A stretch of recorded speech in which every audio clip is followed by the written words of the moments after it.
Number 1. Crypto.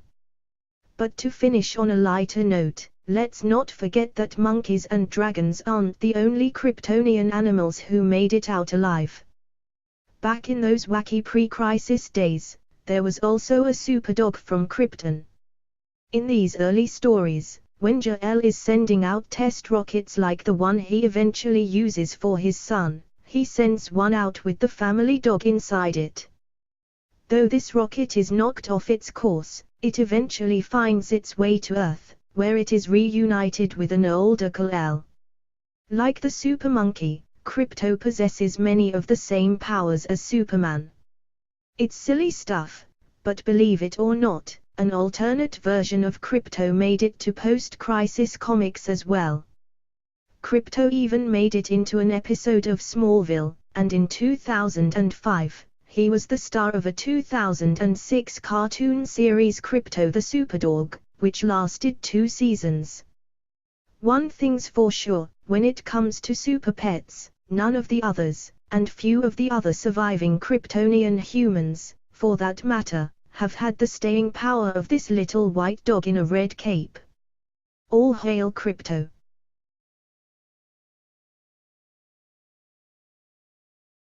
Number 2. Doomsday. Doomsday is a character most famous for being the villain who finally killed Superman, but he's also a character with very deep Kryptonian roots. Though the cinematic version of Doomsday was Kryptonian in nature, the comic book Doomsday's story goes all the way back to Krypton's earliest days. In one take on the character in the comics, Doomsday is actually a prehistoric creature from ancient Krypton, long before Kryptonian culture as we know it came to exist. In these ancient times, Krypton's surface was harsh, toxic, and almost impossible for humanoids to survive upon. To overcome this, a scientist named Bertro created a humanoid baby in his lab, and then put it out into the environment. Though the infant immediately died, the scientist then collected the infant's remains, cloned the infant, and put it out to die again. This was done over and over again, as every new clone of the baby became stronger than the last, each one collecting the pained memories of the previous clone, until finally, a creature was created that could survive anything that was put against it, a creature that would one day, many centuries later, come to Earth and slay its greatest hero.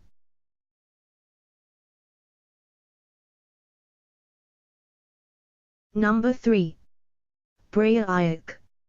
And now, this brings us to the one who started all this bottled city business to begin with, Brainiac, one of Superman's deadliest foes, and probably his most notable villain who has yet to appear on the big screen. Though Brainiac's origins have fluctuated wildly from one medium to another, with dozens of retellings in the comics that depict the character as anything from an alien being from Yodkulu to a swarm of Borg-like technological units with a shared consciousness, many recent media depictions of the character have drawn the most influence from his depiction in Superman, the animated series, which places the character's roots on Krypton. In the show, he is shown to be Krypton's supercomputer, the advanced artificial intelligence responsible for handling most of the planet's day-to-day information, technology, and processes, with a knowledge base that includes the entirety of Krypton's scientific and historical progress. When Jor-El warns Brainiac of Krypton's impending cataclysm, Brainiac reasons that the explosion is inevitable, so instead of telling the Kryptonian government about the truth in Jor-El's claims, he instead works to save himself, assimilating his consciousness into a satellite and escaping before the explosion. Downloading himself into an array of artificial bodies, Brainiac begins moving through the universe, discovering new worlds, absorbing their information, and then destroying them, which eventually brings him into conflict with Superman. We expect something similar could happen on the big screen in the near future.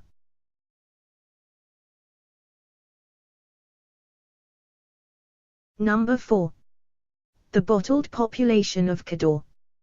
While most of the above survivors got out of their world's destruction through Phantom Zone imprisonment and last-minute rocket rides, most of the last survivors of Krypton actually made it out for another reason: they got trapped in a bottle. One of the major pre-crisis storylines that has since been reincorporated into modern continuities. The city of Kador is Krypton's capital until Brainiac comes along and shrinks it, storing it in a bottle, along with numerous other cities around the universe that he has also shrunken and collected. In post-crisis continuities, Kador is not literally shrunken, but instead stored in extra-dimensional space. But whether the city of Kador is in a bottle or not, the gist is the same. Due to Brainiac, its population survives Krypton's explosion, and is held hostage aboard Brainiac's ship until Superman rescues it. Upon bringing Kador to the North Pole, the city expands and all of its inhabitants are released, resulting in 100,000 new beings living on Earth, all of them empowered by Earth's yellow sun. When anti-Kryptonian resentment brews on Earth, the leaders of Kador migrate their population onto an entirely new world, which they name New Krypton. In other, possibly more bizarre, iterations, the bottled city has been stored away in his shrunken form in Superman's Fortress of Solitude.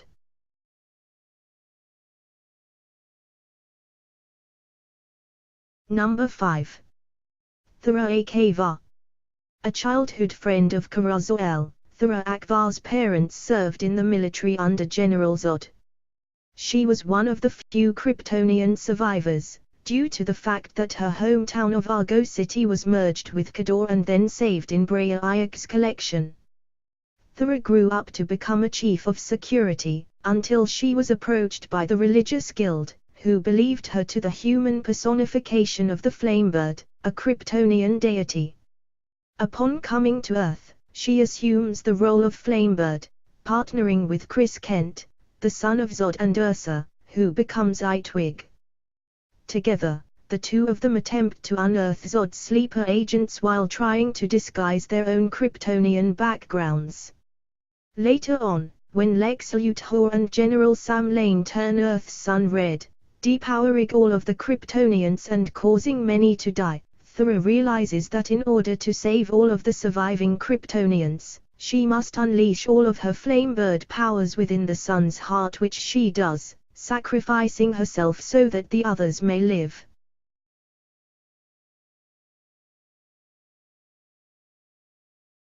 Number 6. Jaxur. When it comes to Kryptonian terrorists who've made it to Earth by escaping the Phantom Zone, usually it's General Zod and Farah who get all of the attention, with none coming up behind them. They aren't alone, though.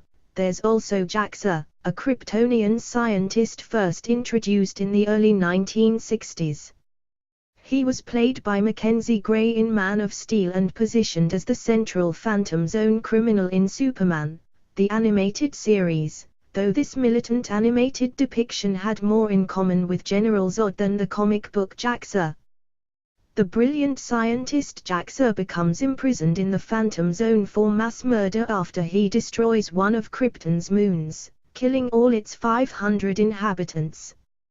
He is later freed from the Phantom Zone by Zod, for whom he becomes a sleeper agent on Earth, assuming the Earthling identity of Dr. Fillings, a zoobiologist for STR Labs.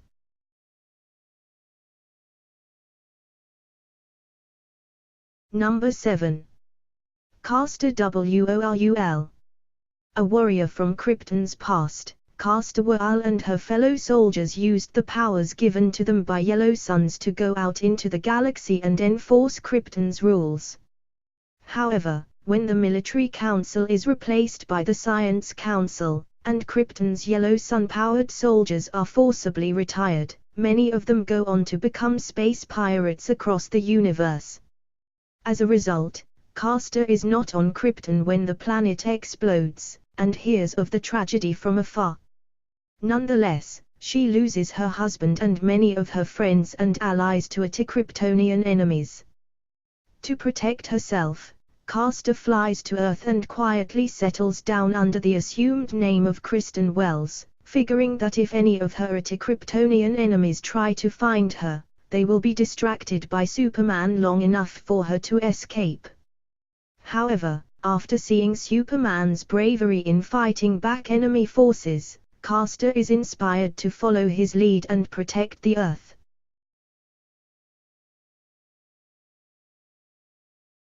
Number 8.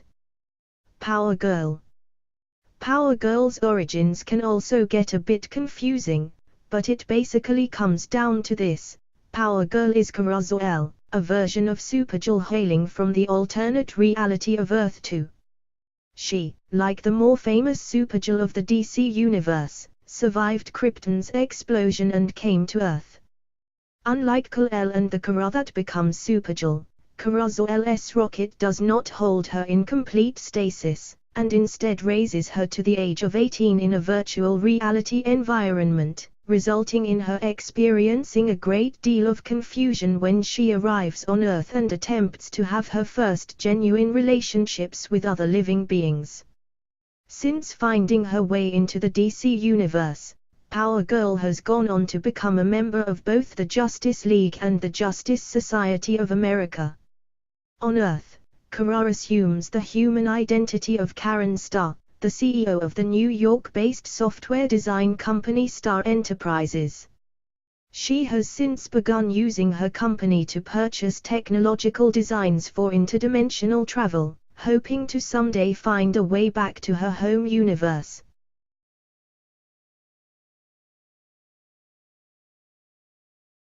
Number 9.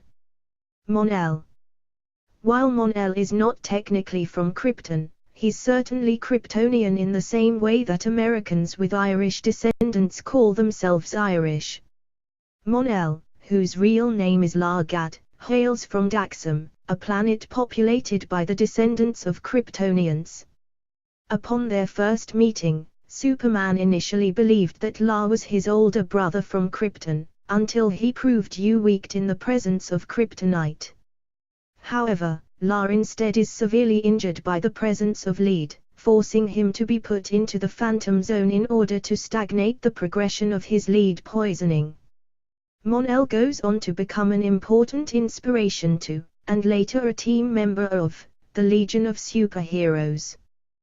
Though his backstory has been changed up numerous times, his origins as a Daxamite have remained. Be sure to keep an eye out for this guy in Season 2 of Supergirl.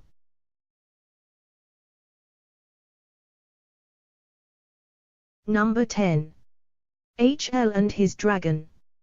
However, post-crisis DC continuity has introduced plenty of its own Kryptonian survivors. Among these is HL, who, like Zod in Man of Steel, desires to reignite the lost flames of Krypton, and lays down the red carpet for his arrival with the appearance of what looks like a dragon, but is actually a Kryptonian animal called a Tripodal Curoseum. HL claims to have been sent to Earth by Jor-El many years before Krypton exploded. Trying to form an alliance with Supergirl, HL confides that his goal is to bring back Krypton, and that his way of doing so is to travel back in time and prevent his planet's destruction. Unfortunately, his method of doing so doesn't involve making the Earth spin backwards, a twist ending we'd all rather forget about. Rather, he intends to leech off the power of the sun, draining it, in a procedure that will destroy the entire solar system. Though Supergirl is at first drawn in by HL's promises, she eventually realigns herself with Earth, stabbing HL with kryptonite. He is then sent back in time, where he awakens in a cave and is discovered by Jor-El, thereby setting himself up in a permanent time loop.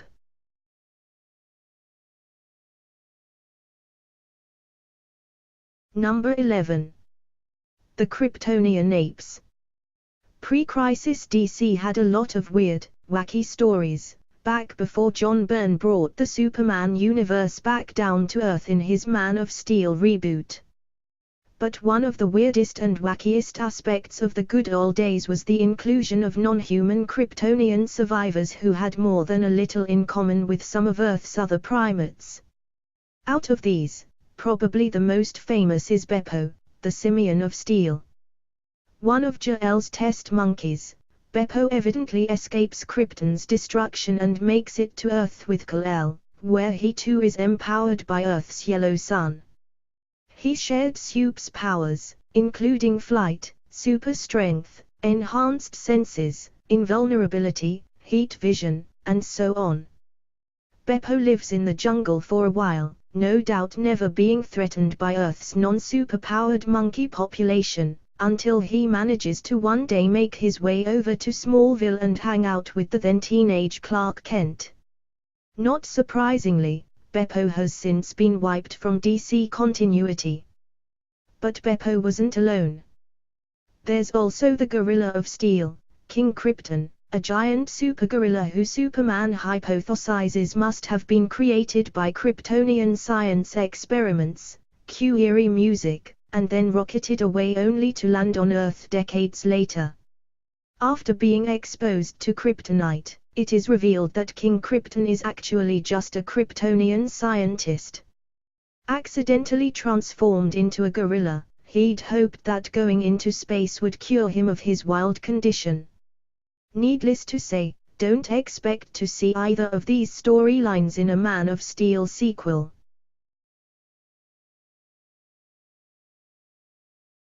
Number 12. Eradicator. Not every survivor of Krypton is made of flesh and blood. The Eradicator, who played a big role in the reign of the Superman story, is actually a relic of Krypton's past. Sent out thousands of years ago by a different alien planet on the brink of extinction, the technology that would one day be called the Eradicator was actually created to preserve the dying alien race's culture by interacting with other worlds. One of these vessels is sent to Krypton, where it is tampered with by the Kryptonian Kal-El.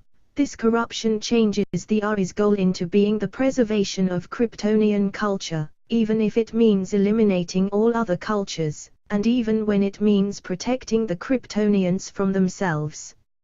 Superman eventually discovers the Eradicator in space, and brings the Ari back to Earth. Wanting to preserve Superman's Kryptonian heritage, the Eradicator tampers with his psychology to distance him from his earthbound roots, leading to Superman rebelling and throwing the Eradicator into the sun. After Superman's death at the hands of Doomsday, the Eradicator's energy reforms into an organic clone of Superman's body, believing itself to be the real Superman, back from the dead. The Eradicator comes into conflict with a slew of other would-be Superman replacements, until the real Man of Steel returns. Later on, the Eradicator is revealed to still be conscious within the computers of Kal-El's Fortress of Solitude.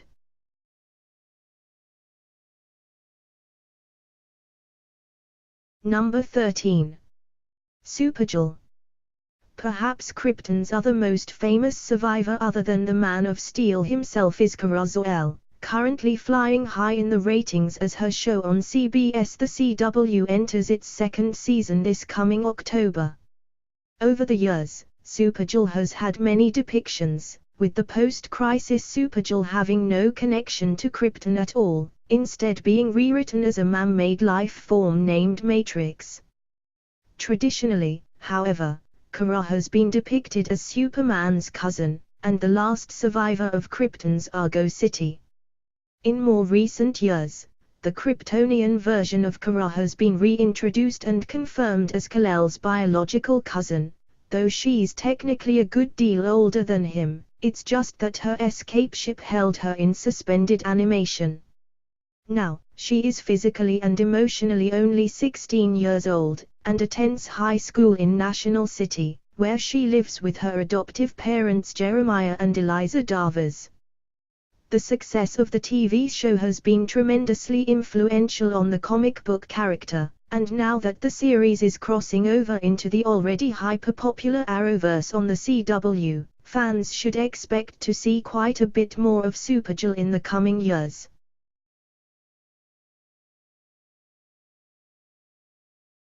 Number 14. Non. Non was originally introduced as the third part of Zod's villainous trio in Superman, the movie, wherein Jor-El refers to him as a mindless aberration, whose only means of expression are wanton violence and destruction. In Superman 2, Non is the least developed of the three Kryptonian criminals, generally shown to be unintelligent and nonverbal, but highly aggressive. It wasn't until 2006, when Superman, the movie director Richard Donner began writing Action Comics with Geoff Johns, that Non was given a full backstory. It is revealed that, surprisingly, Non was actually a highly intelligent friend of Jor-El, and that it was both he and Superman's father who discovered Krypton's impending doom. When Non responds to the Kryptonian Council's inaction by starting a rebellion, he is lobotomized, thus turning him into the Non that we know today. Though not the man he was before, some degree of tenderness still exists within Non, and he goes on to eventually become a friend to Superman.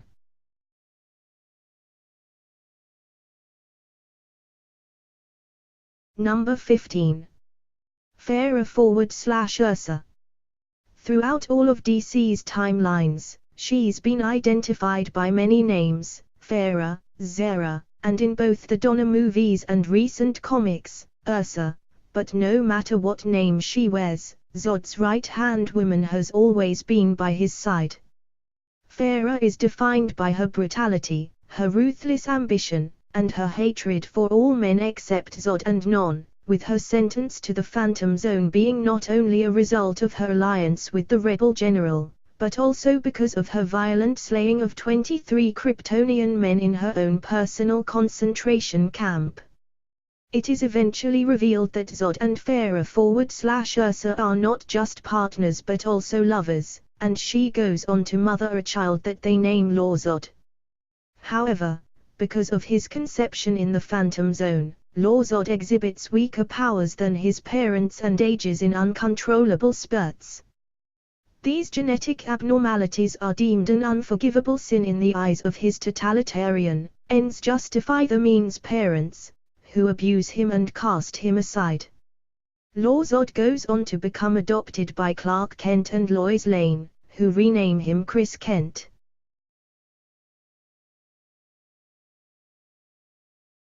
Number 16. General Zod. Other than Lex Luthor, there may be no Superman villain as iconic as General Zod, largely due to his presence on the big screen. Terrence Stamp's cool, calculated depiction of Zod in Superman, the movie and Superman 2 is still heralded as one of the definitive cinematic villains of all time, and Michael Shannon's more emotionally volatile version of Zod in Man of Steel helped to firmly cement the character in the public consciousness. Zod's story has been readapted almost as many times as Superman's, but a few key basics have always remained. On Krypton, Zod is the celebrated leader of Krypton's military, until he instigates a rebellion against the planet's corrupt government. Though the worthiness of Zod's initial crusade varies depending on the version of the story, what is consistent is the former general's powerlust, megalomania, and savagery in pursuit of his goals. This leads to Zod and his companions being sentenced to eternal imprisonment in the Phantom Zone, and upon their escape, they go in pursuit of Earth, and Jor-El's only son. One area of controversy in Man of Steel, which was actually true to the comics, is Superman's killing of Zod. However, while Henry Cavill's Superman snapped Zod's neck in a desperate move to prevent more innocent death, the comic book Superman coldly executed Zod and his companions with kryptonite. Just saying.